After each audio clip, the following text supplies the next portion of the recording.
और शांति। 12 जून 2025 का पुरुषार्थ। पुरुषार्थ का अर्थ है आध्यात्मिक प्रयास। बाबा के महावाक्य के मुख्य बिंदुओं की गहन व्याख्या यहाँ दी गई है। ज्ञान की दृष्टि और भटकना बंद होना। बाबा कहते हैं, तुम्हें अभी ज्ञान की दृष्टि मिली है, इसलिए तुम्हारा भटकना बंद हुआ, तुम शांतिधाम सुखधाम को याद करते हो। गहन व्याख्या। ये बिंदु बताता है कि आध्यात्मिक ज्ञान प्राप्त होने के बाद हमारी मानसिक और आध्यात्मिक भटकाव समाप्त हो जाती है। जब हम अज्ञानता में होते हैं तो हम दुनियावी चीजों और अस्थायी सुखों के पीछे भागते हैं, लेकिन जब हमें वास्तविक ज्ञान, आत्मा और परमात्मा का ज्ञान मिलता है तो हमारी दृष्टि बदल जाती है।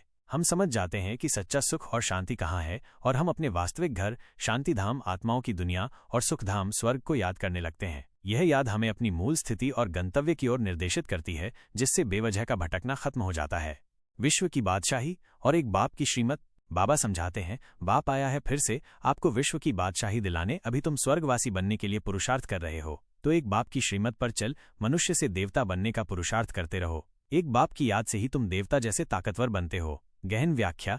यहाँ बाबा स्पष्ट करते हैं कि वो परमात्मा हमें फिर से विश्व की बादशाही, स्वर्ग में सार्वभौम शासन दिलाने आए हैं। यह कोई साधारण भौतिक राज्य नहीं, बल्कि एक स्वर्णिम युग की स्थापना है, जहां हम मनुष्य से देवता बनते हैं। यह परिवर्तन केवल एक बाप की श्रीमत, परमात्मा की सर्वोच्च सलाह पर चलने से ही संभव है। जब हम परमात्मा की दी हुई शिक्षाओं का पालन करते हैं और उन्हें याद करते हैं, तो हम आध्यात्मिक रूप से इतने ताकतवर बन जाते हैं कि हम उन देवताओं के समान बन जाते हैं जिनमें संपूर्ण विश्व पर राज्य करने की शक्ति होती है। यह शक्ति बाहरी नहीं, बल्कि आंतरिक है, जो हमें दिव्य गुणों से भर देती है और हमें स्वर्ग के लिए तैयार करती है।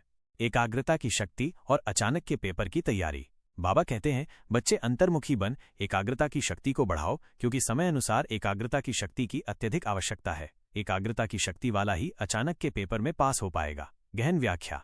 यह सबसे महत्वपूर्ण बिंदुओं में से एक है। बाबा हमें अंतर्मुखी, अपने भीतर देखने वाला बनने और एकाग्रता की शक्ति, मन को एक बिंदु पर केंद्रित करने की क्षमता बढ़ाने पर जोर दे रहे हैं। वो चेतावनी देते हैं कि भविष्य में एक अचानक का पेपर आएगा, जिसका अर्थ है जीवन में अचानक आने वाली ऐसी विकट परिस्थितियां या चुनौतियां जो हमारी आध्यात्मिक स्थिति की अग्नि परीक्षा लेंगी। यह पेपर विशेष रूप से हमारी कमजोरियों से संबंधित होगा, और इसका उद्देश्य हमें स्वयं और बाप की याद से विस्मृत करना होगा। जो बच्चे अभी से स्वयं स्थिति के आसन पर अपनी आत्मिक स्थिति में स्थिर रहना और ऊंच स्वमान में स्थित होने का अभ्यास, स्वयं को श्रेष्ठ आत्मा समझना कर रहे हैं, और बाप को अपने संग रखने का अभ्यास, हर पल परमात्मा को याद रखना कर रहे हैं, वे ही इस अचानक के पेपर में सफल होंगे। बाबा इस बात पर जोर दे रहे हैं कि ये पेपर बहुत भयानक होगा और इसमें हमारी याददाश्त और एकाग्रता पूरी तरह से बाधित हो सकती है। इसलिए अभी से स्मृति स्वरूप याद की मूर्ति बनने और मन बुद्धि को एकाग्र करने का निरंतर अभ्यास करना आवश्यक है। यदि हम अभी पुरुषार्थ नहीं करते हैं तो अंत समय में हमें केवल पश्चाताप होगा, और परमात्मा भी उस समय हमारी मदद नहीं कर पाएंगे। इसलिए हर सेकंड को सफल बनाना और समय के महत्व को समझना अत्यंत महत्वपूर्ण है। विकर्म, विनाश और देह सहित कर्म। बाबा समझाते हैं, बच्चे अपने को आत्मा समझ और बाप को याद करेंगे तो ही विकर्म विनाश होंगे। देह द्वारा कर्म तो करना ही है, देह बिगर तो तुम कर्म कर नहीं सकेंगे। कोशिश करनी है काम काज करते भी हम बाप को याद करें, परंतु यहाँ तो बिगर काम भी याद नहीं कर सकते हैं, भूल जाते हैं। यही मेहनत है। गहन व्याख्या।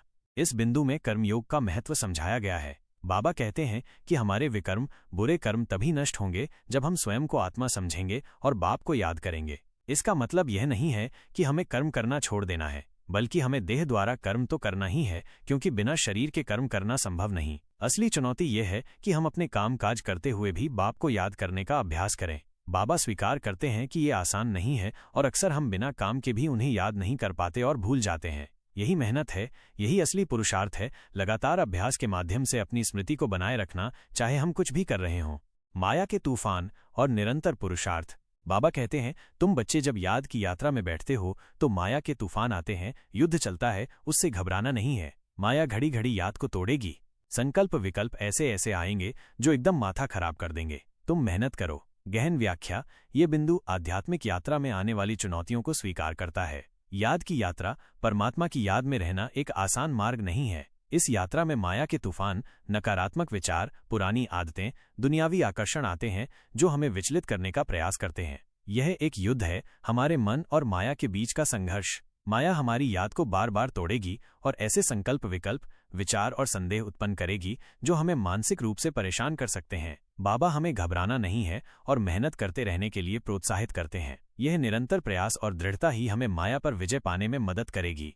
सारांश में आज का पुरुषार्थ हमें अपनी आध्यात्मिक स्थिति को मजबूत करने, एकाग्रता बढ़ाने और परमात्मा की याद में स्थिर रहने पर ध्यान केंद्रित करने के लिए प्रेरित करता है, ताकि हम भविष्य में आने वाली किसी भी चुनौती का सामना कर सकें और अपनी अंतिम विजय प्राप्त कर सकें।